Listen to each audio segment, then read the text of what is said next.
Nagkamali ako na ipinahiram ko ang brilyante ng apoy sa aking ama. Aaminin ko rin na nagkamali ako sa pakikitungo sa anak ni Amihan. Naging pabaya ko. Nagawa ni Lyra na mahalata ang aking panlilinlang kahit siya nakatakas sa atin. May tulong na nakuha si Lyra mula sa Devas sa pamamagitan ni Hades. At isa pa, hindi natin nahinuha na may kapangyarihang taglay ang anak ni Amihan. Yun ang dahilan, kaya niya tayo napaglalangan. Gayun pa man, nais kong matuto sa aking mga pagkakamali. Kung totoo yan, bakit hindi mo pa tinuluyang paslangin si Amihan nung nasaksak siya ng sarili niyang anak? Nakakita tuloy ng pagkakataon sina Hades at ang mandirigma na maitakas si Amihan. At ngayon ay nais mo kamong matuto sa iyong pagkakamali. Tila gaya ni Amihan, mahina ka rin yatang reyna.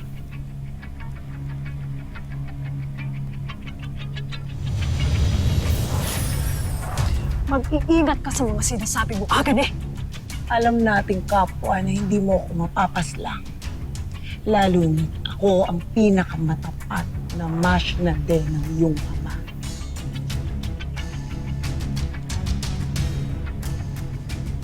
Tama nga ako. Mahina ka nga.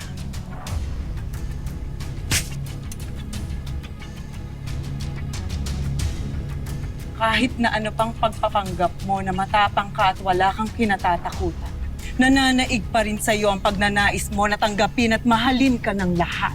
At yun ang dahilan. Kaya hindi mo mapaslang si Amihan o si Lyra. Dahil kahit hindi mo aminin, kinikilala mo pa rin silang kadugo. At yun ang kahinaan mo. Mahal na Reyna! Huwag mo na siyang papatahan. Makakaalis ka na agad eh. Pinapatawag ka nga pala ng iyong ama, Sangre Perena. Nais niya raw kausapin niyo ang inyong mga kawa. Mahal na Reyna.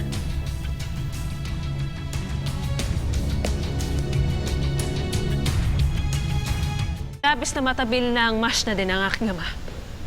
Ngunit tama ang kanyang mga tinuran. Basa ka na ni Agane. Nais mo lamang natanggapin ka at mahalin ka ng lahat. Huwag mo kong titignan ng ganyan dahil totoo ang aking mga binigkas. Nang ibigay mo sa iyong ama ang brilyante ng apoy, ginawa mo yon upang lalo siyang matuwa sa'yo. Ngunit binigyan mo ang sarili mo ng kahinaan. Kahinaan na ginagamit nila laban sa'yo ngayon. Ipinahiram ko lamang sa aking ama ang brilyante. Kapwa natin narinig ang sinabi ng iyong ama, Sangre Perena. Wala siyang balak ibalik sa'yo ang iyong brilyante. Diyan ka nagkakamali, Gurna. Babalik din sa akin ang aking brilyante.